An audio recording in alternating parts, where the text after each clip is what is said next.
ready. My name is Joy Eve. I'm a therapist with Bnm Safezone. Today we are talking about mental health in relationships. We'll be having it with one of our therapists as well. I want to let her join in. Accept.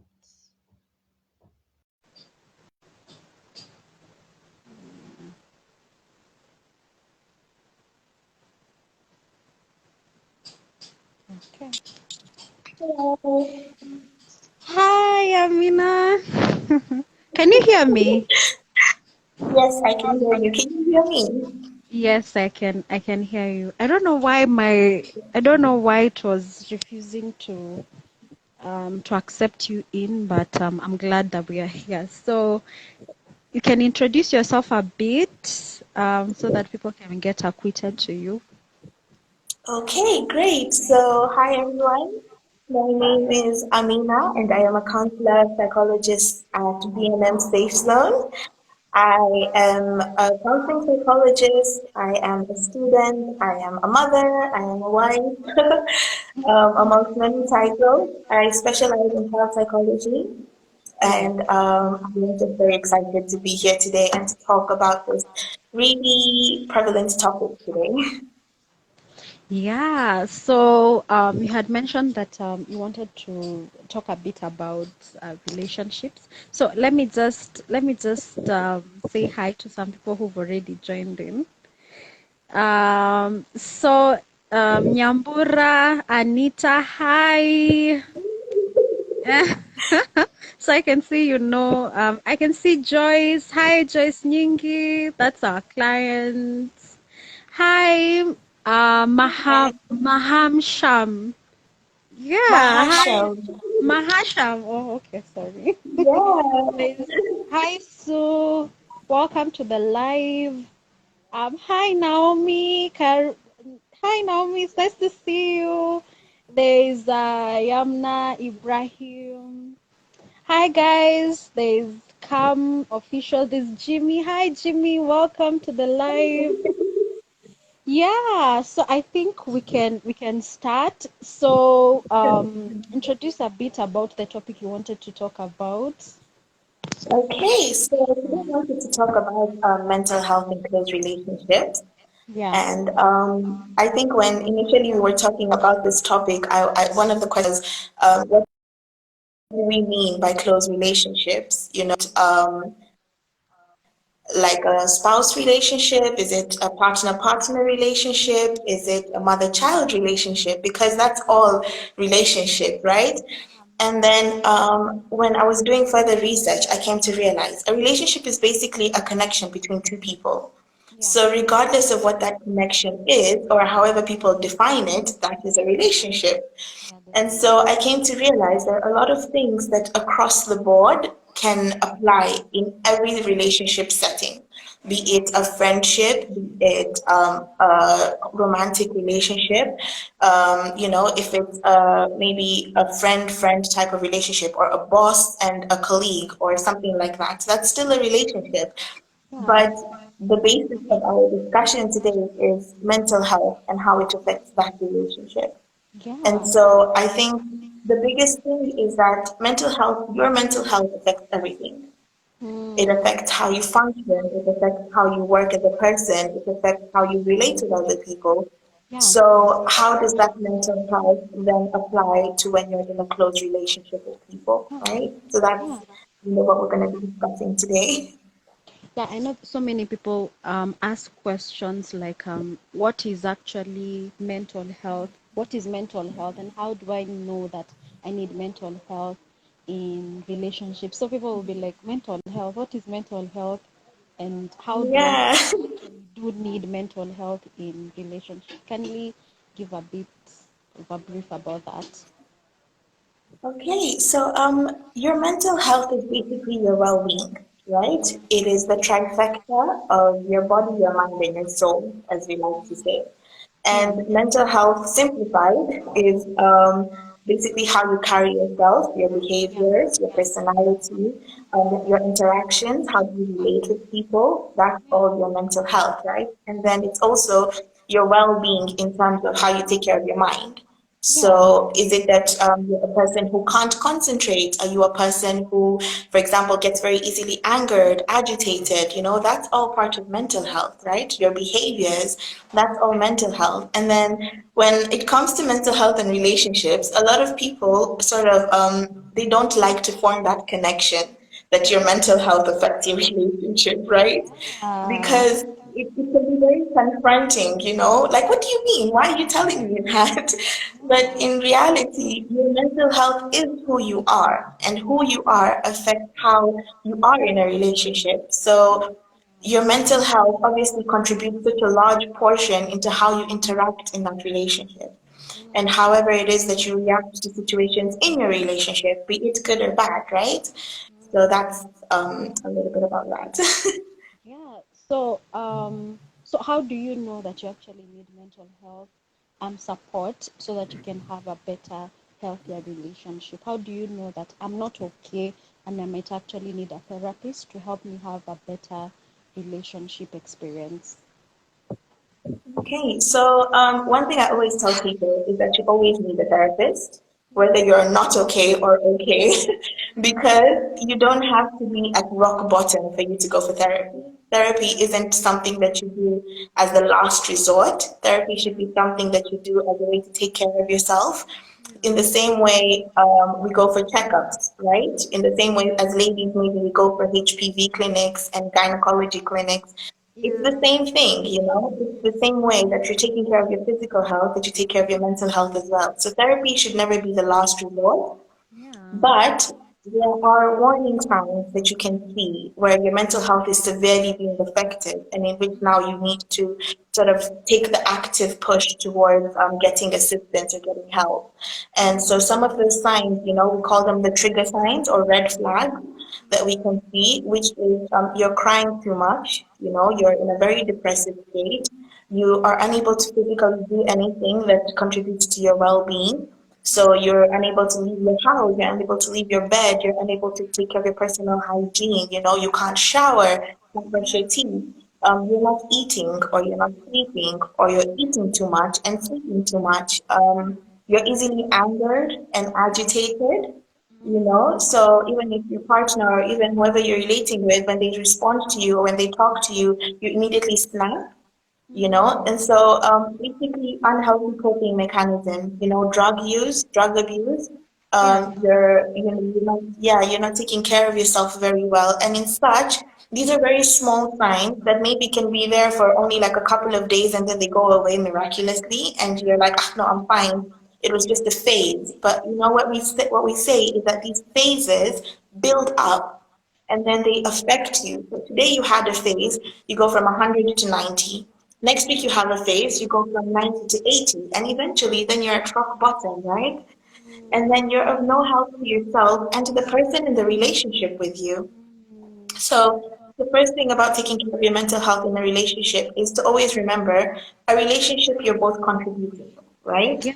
Yeah. Yeah. If Definitely. you're contributing negatively and this person is contributing positively, then there's no merging, really. Yeah. Yeah. You guys are, it's a dysfunctional relationship, right? Yeah. Yeah. And so what I always tell people is you're two people in a relationship, but you're each individual.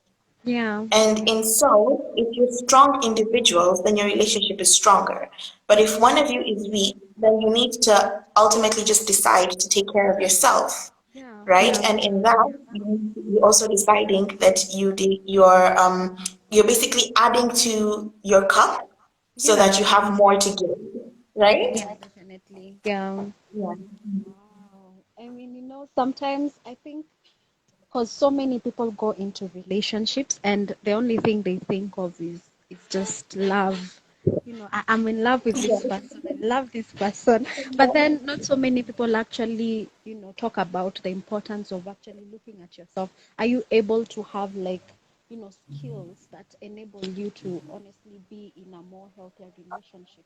I don't know if I can talk a bit about that and the importance of just looking at yourself. And as much as you do love this person, there's actually an importance of, you know, checking yourself and see if you can actually maintain, a healthy relationship. And if the other person can actually maintain a relationship. Yeah. Yeah, so what you mentioned is what I like to call mental health compatibility, right? Yeah. Mm, Yeah, so how compatible are you with this person? And when we're looking at compatibility, we're looking at how physically compatible are you, in terms of spirituality, in terms of your morals and your cultures and all that. But people don't look at how mentally compatible you guys are, right? And so it's so important when you're going into a relationship to know who you are. yeah. If Yeah. you don't know who you are, if you don't know how you react to situations, if you don't know maybe how you respond, how you expect to be responded to, then you're unable to bring anything into the relationship. And then you end up camouflaging or absorbing the thing from the other person, when in reality, that's not who you are as a person, Yeah. right? Yeah. Yeah. And it can be so difficult to be in a relationship where you feel like you're not contributing anything because you Yeah. don't know who you are, right? Yeah. So Yeah. one thing I want to talk about is the mental health compatibility. So what is that? And I think it's fairly new in that we're talking about it now, but it's more about your mental health and this person's mental health. Yeah. How well do you guys work together? Yeah. Right? Because even if you don't have an existing mental illness, it doesn't mean that you don't have your own vices in terms of your own mental health, right? Yeah. Definitely. So, how compatible are you guys means however you react and however this person reacts, are you guys able to work together, right? If, for example, I have very bad anxiety and I am with somebody who, at every situation, snaps or reacts very aggressively, that relationship will never work Yeah. because I am constantly getting anxious in this relationship. This person is constantly getting annoyed. How are we ever going to find a middle ground, right? Yeah. And so it's so important, and I think this is something that people are now starting to do, when we go for a date or whatever, the first thing we ask, so, where are you from? What does your family do? What do you do? Such things. But we also need to ask, in a more serious conversation, how do you react to negative situations? Yeah. Yeah. And when you're feeling sad, what do you do to cope? Yeah. Have you ever experienced loss? Such things, they're not exactly date topics, but they're very, very important to find out because at the end of the day, when you're in a relationship, as much as you're giving yourself to another person, you also need to have some form of protection for yourself, Yeah. right? Definitely. You Yeah. need to know, yeah, you need to know that this person isn't in any way gonna harm me. And harm isn't somebody hitting you. Yeah. Harm isn't just somebody, throwing something at you or Yeah. insulting you. Harm is physical, emotional, sexual, and mental, right? And we need to start realizing that our mental health is just as important as our physical health.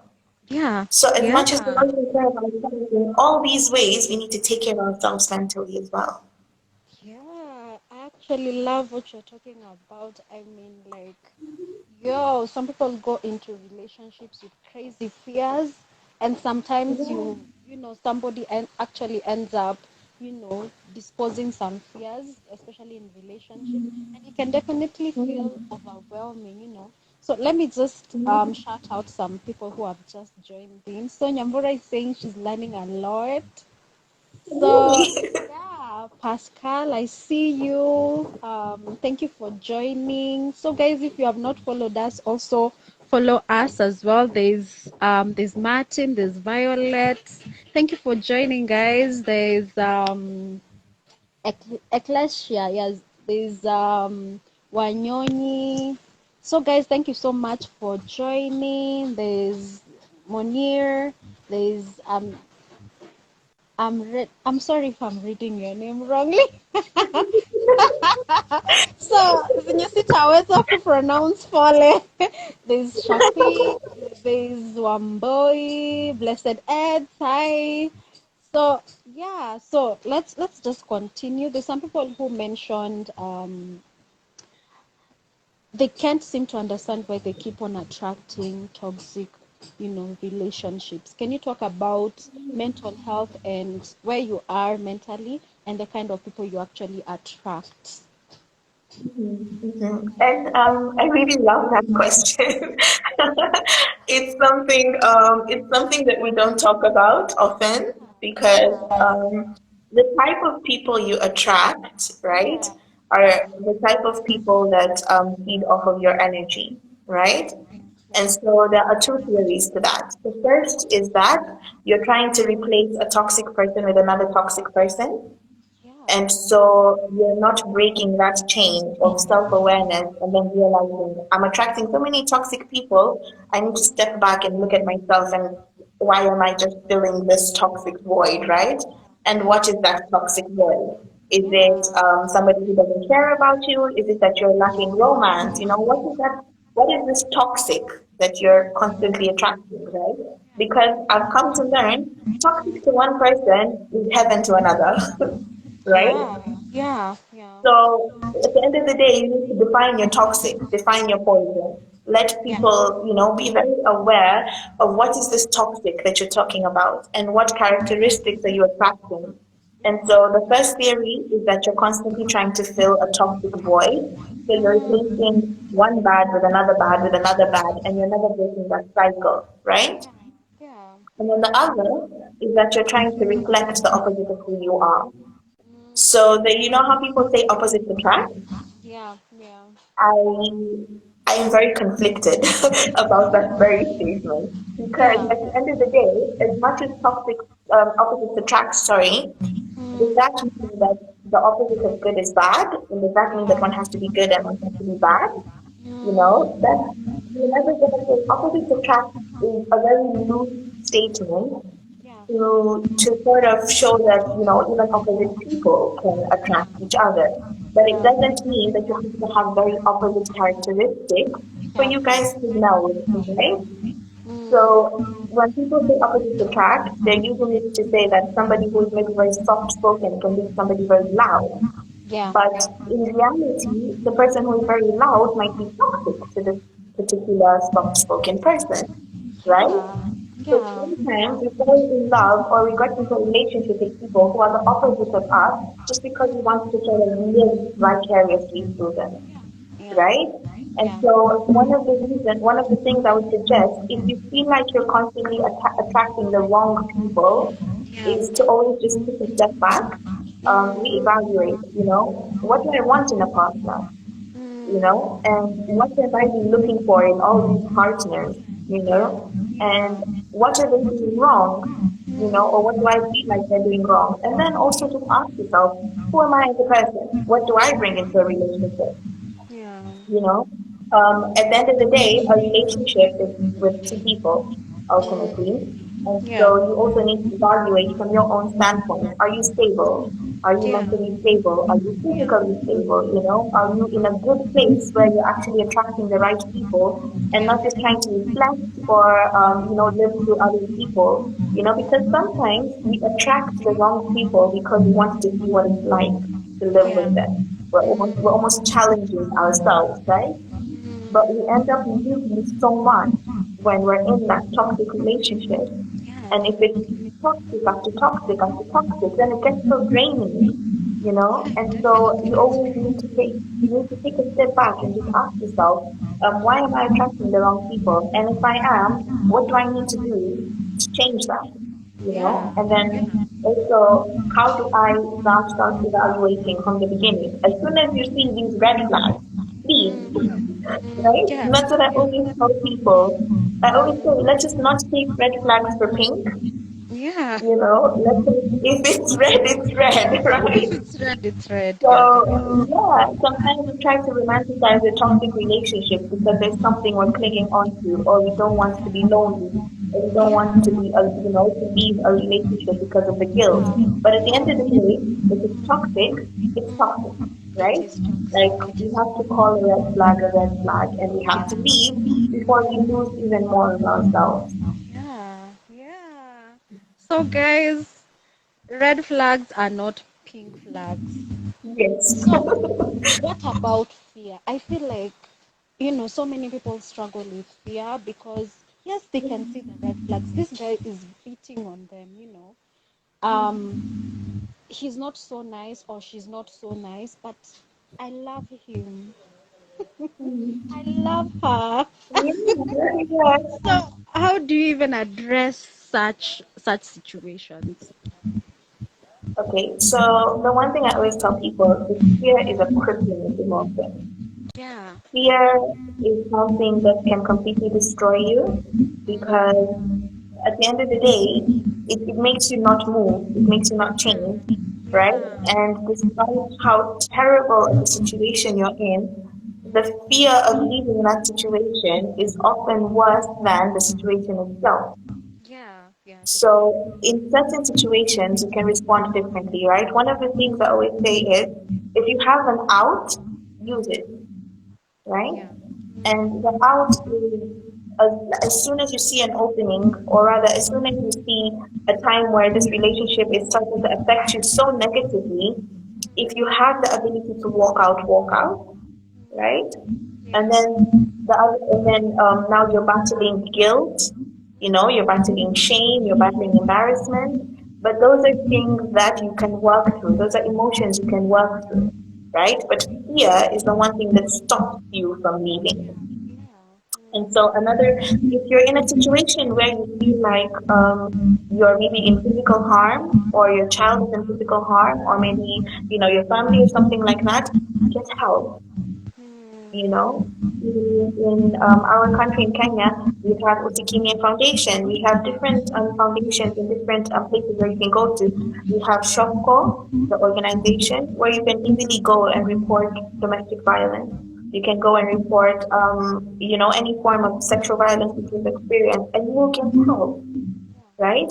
You will be taken to a safe house, you'll be taken to hospital, right? And then ultimately, like you have ways of leaving that situation, but it all boils down to that fear. Yeah. And so how do you get over this fear? The first thing is assessing your situation. Right now, in that situation that you're in, why are you afraid? Where is this fear stemming from? Because we can say fear, and it's a very big, very general word, but in reality, it is being afraid of something, right? So, what is that something that you're afraid of? And then, why are you afraid of it? And then, once you understand better where your fear is rooted from, then you can easily, or you not rather not easily. In fact, it's one of the hardest things you have to do, right? But working through that fear and telling yourself, there's better tomorrows. What where do I want to be? Is this what I want for myself? That and forever jeopardize, whatever happiness I could have. So I know we've spoken about it, or I've spoken about it, and it sounds very like something you can easily get up and do. But I can tell you that from personal experience that fear can take years to get over, and it can something that is so hard to do. It can completely break you down, and it can completely sort of take over you in terms of you're unable to do anything else. But the minute you have that sense of awareness that you want to start moving from this fear, hold on to it and then work with it, right? And that's one of the things and why I encourage people to go for therapy. In therapy, we as therapists learn the skills to help you work through emotions, right? And so therapy isn't something where we advise you on what you do. We're basically just working through or working with you through whatever it is that you're going through, right? So we're not here to push you, we're just here to hold your hand and walk with you. And so one of the things I would encourage, if you're ever in a situation that you find extremely difficult and you can't get a grasp over, it's definitely therapy. Wow. Guys, well, it's like I actually feel where you're coming from, because I know so many people are actually struggling. This area of relationship is very, very sensitive, and I feel like sometimes people really experience a lot of emotions connecting to that. So let me just see. So yeah, so Veronica, hi, thank you. Yeah, so there's this comment. Okay, I hope we have answered how to overcome this fear of leaving. So guys, please, if you have a question, please take this opportunity to just ask. So the other one is, for me, I realized I haven't been placing my boundaries with enough assertiveness. So people take advantage. Can you talk a bit about that? Wow. Okay. Yeah, that's a great sort of thing to bring up because setting boundaries, right? How many times have we told ourselves, "I'll set boundaries with this person," and it's completely gone to waste? Because sometimes it's so difficult to set boundaries and navigate how to set boundaries in a relationship, right? Because if you're sleeping in the same bed, you're eating together, you're sharing costs, you maybe have kids, whatever the relationship is, you already have compromised and melded so much that you're trying to figure out how do I untangle this so that I can set my boundaries, right? Yeah. And one of the first things I would advise somebody who's trying to set boundaries to do is define your boundaries. What boundaries do you want to set? And then tell yourself, okay, if this is the boundary I want to set, why do I want to set this boundary, right? Yeah. Yeah. And so make it very clear to yourself why you're going to set this boundary with this person, right? So that even if the person tries to manipulate their way out of the situation, you already know that this is something that you're very fixed on and that you won't compromise on, right? Because, like I said earlier, in a relationship, you need to also learn to protect yourself. Yeah. Yeah. And protecting yourself doesn't mean that you build up all these walls around your emotions and around yourself. It's just learning that, in a relationship, I have to give and I have to receive, but there are some things that I will not compromise on, right? And so setting boundaries, while it can be extremely difficult, it's one of those things that sustains a healthy relationship, right? Because if you do not have boundaries with each other, then you guys, you really, you don't have any foundation. You don't have a strong foundation of how you guys need to interact, right? So if the person does something that hurts you, you also just, you accept and you're like, okay, whatever. And if you do something that hurts the person, again, it's like, whatever. But all these whatevers, that forms such a dysfunctional relationship because really you're not helping each other. You're not contributing positively into that relationship.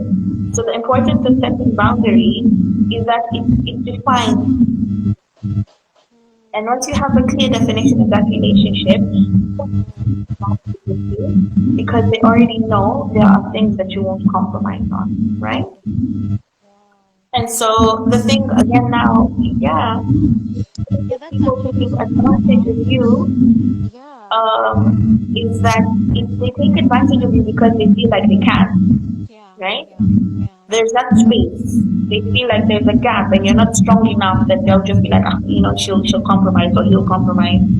But if you set firm in that you won't compromise, this is your boundary, then you can very easily work through setting those boundaries and forming a stable relationship where you're both not taking advantage of each other. Wow.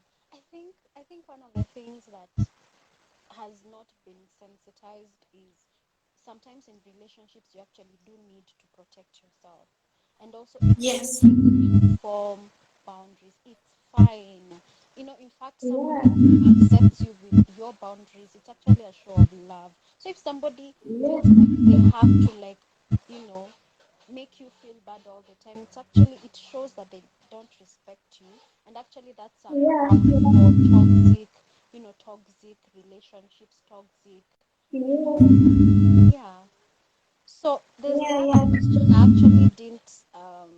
You had mentioned that someone had asked, is the top one, so I didn't read the top one. So what was the other question?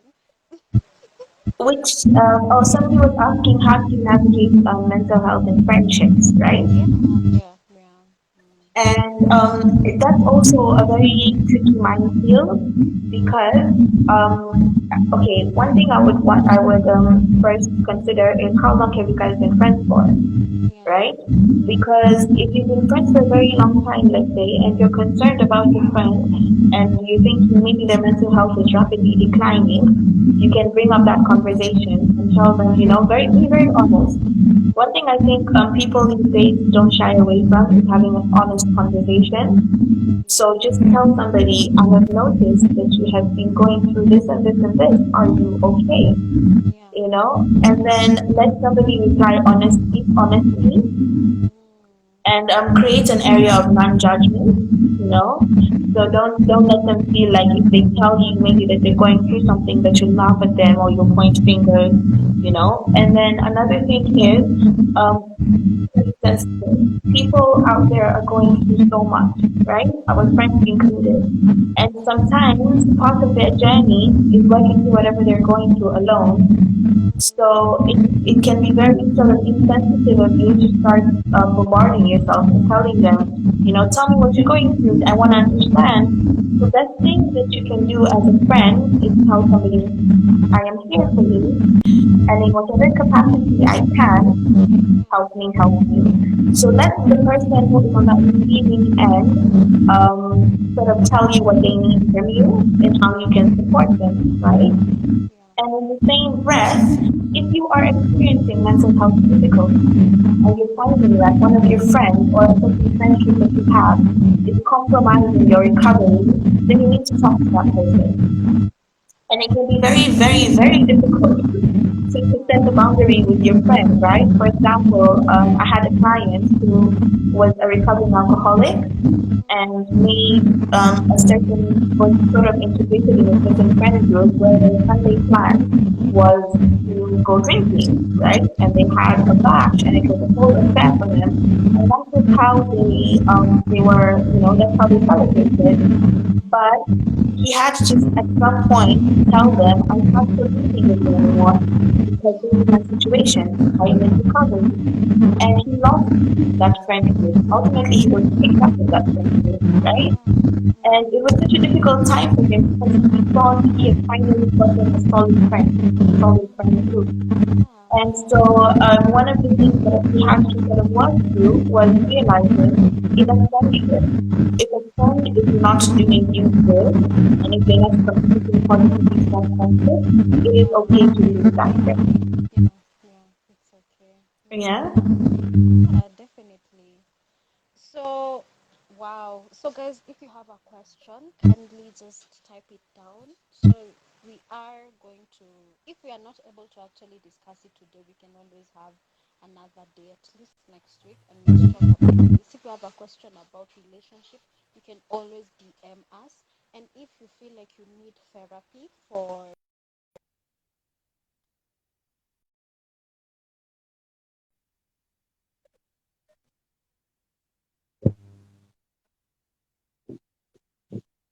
our with us, and if you feel like you want specifically therapy with Amina, also reach out to us. We'll definitely connect you with her.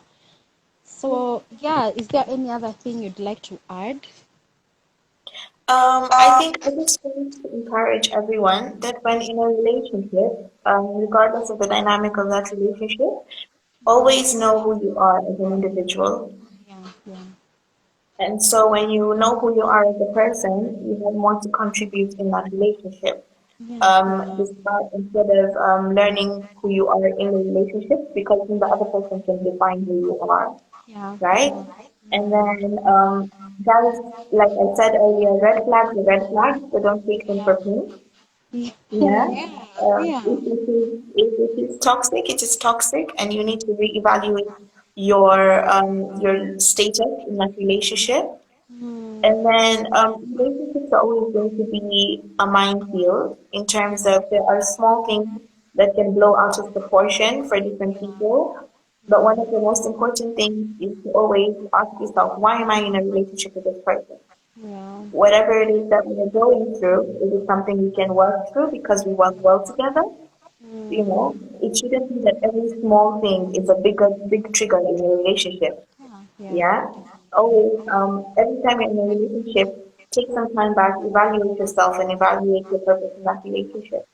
yeah, And as difficult as it is to walk through, it is always something that you know is going to be good for you at the end of the day. Yeah. Yeah. Yeah, so I was just about to ask, why is it so hard to let go of red flags? Trust you me, so many people struggle to. Some people mentioned this. One of my friends, we had a live. She mentioned that she likes every time people are like telling her, especially in her relationships, that there's this red flags. She'll be like, I love red flags, but then eventually she ends up being hurt. Why is it so hard to like let go of uh, red flags? That's funny. That's funny to me because sometimes, like I said, you can take a red flag and turn it into something romantic. Yeah. So we end up romanticizing these red flags, right? Mm, But we're the ones who end up getting hurt, yeah. right? And Yeah. so one of the reasons we tend not to let go of these red flags is because we become so deeply rooted in our relationship that Mm, we are compromising on everything, yeah. and Yeah. it becomes so difficult to let go because we just want it to work, you know?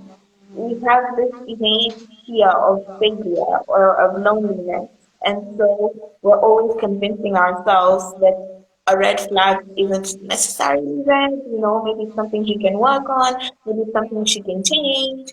But like the other day, I was discussing with a friend of mine, and she said, her biggest red flag in her previous relationship was that the partner was very, very abusive in terms of possessive and jealous and angry. And she took it for somebody who cares about her so much that Yeah. the partner doesn't want them to share her, right? Yeah. Yeah. So Yeah. I really had to listen to her and tell her, wow, first of all, she was at the point where she felt so good that this person wanted her so much that they didn't want to share her with anyone else. And they were so jealous of everything that she did and every friendship that she formed. And she ended up cutting off relations with everyone. But she, to her, or in her love life, or in her relationship, she just thought it was the ultimate show of love, Yeah. right? Yeah. So the first thing I'd advise is when your friends tell you something, listen, Yeah. right? Because they're seeing something that's not right. And then the other thing is, if at any point you feel like you're feeling threatened or you're sort of cautious about something that's happening in your relationship, always seek help, right? Seek a third perspective because you, in your love phase or in your little romance phase, might not be able to see out of whatever it is that you're feeling for this person, right? Yeah. So you don't even have to tell someone what you're experiencing, but you can just say, hey, my friend is going through this and this and this. What would you advise? And just hear what people would say. Yeah. And people will tell you, what? Like that's dangerous. So tell them to leave. And so you always get a different opinion or a different perspective from what other people can tell you. Yeah, we have a question. So I hope you can see the question. Yeah, Yeah. so how do you communicate to your spouse they need therapy without seeming like a pushover? Yeah, that's very interesting because I had a similar client back very recently who's asked me the same question. Recommending therapy to a client is sorry, to a spouse is very tricky Yeah. because we have associated therapy with mental illness, right? Oh, yeah, definitely. So when you tell somebody, hey, I think you might need therapy, it's almost the equivalent of saying, I think you're crazy, right? Definitely. Which is not the situation at all, right? And so we can use other words for therapy. And this is something I've realized works. Yeah. Yeah. You can say, hey, you feel like you want to just talk to someone and gain a different perspective on whatever it is that you're going through. Yeah. Or you can say, you know what, I have been having this thing where I've been having a talk with someone and it's really helped me. Maybe it can help you too, right? And then another thing is just making them aware of whatever it is that you think they need therapy for. So if it's, for example, anger, you can just ask them, have you been feeling like you've just been getting really angry lately? And if they get angry, then you just, you take a step back and you say, do you see what I'm talking about? But do it very gently. Yeah. Yeah. At the end of the day, our spouse is still a person, and they can be as volatile as their feelings, right? If you feel like you can't approach that subject with them because they might take out their aggression or whatever they're feeling on you, you Yeah. can easily just find somebody who they trust or who they feel like you feel like they listen to more, and then just gently suggest. Mm, Because at the end of the day, when a person goes to therapy, they're not just bettering themselves, they're bettering also their relationships with the people around them, right? yeah, And definitely. if you are a couple, you can start with couples therapy. And this is something I encourage for every couple there is, right? You can say, hey babe, why don't we go together and see a person who maybe we could talk about our relationship with? Just because I think maybe we need a fresh perspective. And once you go into that space and they realize this is a non-threatening environment, they might be more willing or more encouraged to now take that step to go to individual therapy. Wow, that's amazing. I like the fact that you've mentioned whenever you want to suggest therapy, use other words. You can, use like you might. Yeah. So, yeah. So, any other thing you'd like to add? I maybe if there's further questions, but from my perspective, I just want to thank everyone who has been here for the live. I hope you guys have gained something from everything that we've shared. But I think one thing I would like to mention is that a relationship is a dynamic, Mm, and to keep that dynamic alive, we always need to be adding things to our relationship. And so don't be afraid to better yourself so that you can have a better relationship, right? yeah. And therapy is one of those places where we provide a safe environment for you to better yourself, Mm, regardless of whatever it is that you're going through. So don't be afraid to take that step towards going for therapy and bettering yourself, because when you do that, you better even the people around you. yeah, definitely. Yeah. So, as we finish, I want to just shout out some guys here. So, Fatma, I see you. We see you. We celebrate you. There's Black Arab. Yeah, there's is that Malky? Is that Malky? I hope so. Jimmy Smoothie. Mulkey. Yeah, sorry if I pronounced your name wrongly. I'm just sorry. There's Linda. Thank you. There's Jimmy. Thank you so much for staying here and listening. Yeah, thank you. Thank you guys. Wow, thank you. Thank you so much. So guys are saying thank you. It's very informative. There's Thank you too Yes, for listening. Ibrahim. Yeah, thank you so much for joining, guys. We'll be having this every week. So if you feel like you need therapy with specifically Amina, kindly reach out to us on the You website. can talk to me Register. too. Yes, you can always talk to her as well, and we'll definitely ensure that you have therapy, talk about stuff that you're going through, and no, you are not crazy wanting therapy. We appreciate you, and this is your safe place. You can talk about anything, and so that you can get to, have a better life ahead. So, thank you so much, and see you next week. All right, goodbye. Bye. Bye. Bye. Thank you.